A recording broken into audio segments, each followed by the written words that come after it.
Dumepensa ang ombudsman sa mga akusasyon tungkol sa pag-aksyon nito sa reklamo kaugnay ng paggamit ni Vice President Sara Duterte ng confidential funds. Giit nito, hindi inaagaw sa Kamara ang kapangyarihang mag-impeach. Naghain ng kontra-salaysay ang vice kaugnay ng reklamo. At nakatutok si Joseph Moro.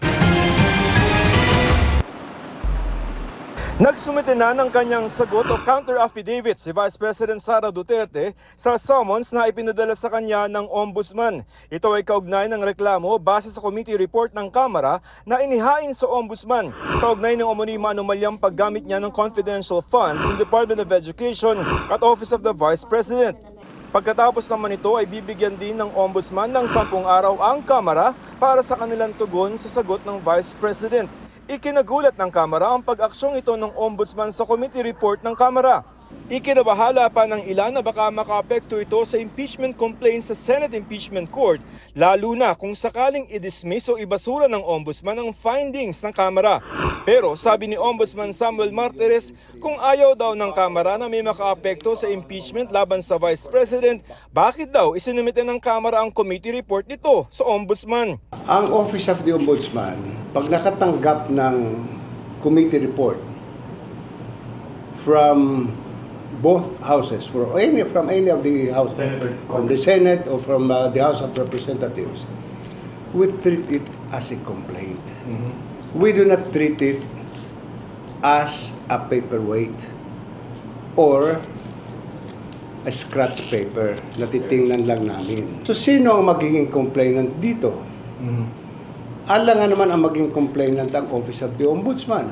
Sinagot ni Martires ang mga akusasyon ng kanyang paggalaw ay dahil appointee siya ni dating Pangulong Rodrigo Duterte sa 2 posisyon sa gobyerno.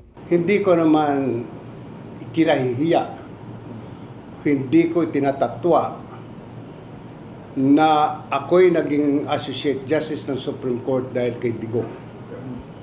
Hindi ko rin itinatatwa na ako'y naging ombudsman dahil kay PRRD. Mula nang ako'y inappoint ni Digong sa Supreme Court hanggang sa ombudsman, ni minsan ay hindi nakiusap sa akin si Digong. Sa mga nagsasabing sana ay patapusin muna ng Ombudsman ng Senate Impeachment Court sa paglilitis nito. Do I look stupid to you? Did I in the past do something that is against the law? Ayon kay Ombudsman Martires, fact-finding ang ginagawa ng kanyang opisina na hindi makakaapekto sa impeachment. We are not grabbing the powers of Congress to impeach an impeachable officer. No.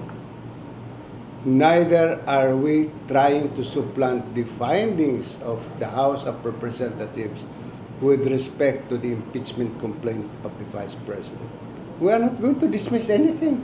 What is there to dismiss when our power is only to investigate? Paliwanag pa ni Martires ang ginagawa nilang investigasyon nakadepende pa sa kalalabasan ng impeachment court.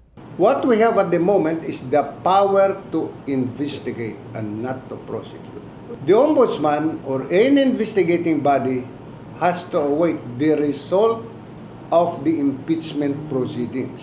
If the impeachment proceedings will result in the conviction of the Vice President, then the Ombudsman or any investigative body, even the DOJ, can file the necessary case now, criminal case, against the Vice President. But if the Vice President is acquitted by the impeachment court, wala kaming power to charge her. Para sa GMA Integrated News, Joseph Morong, nakatutok 24 oras.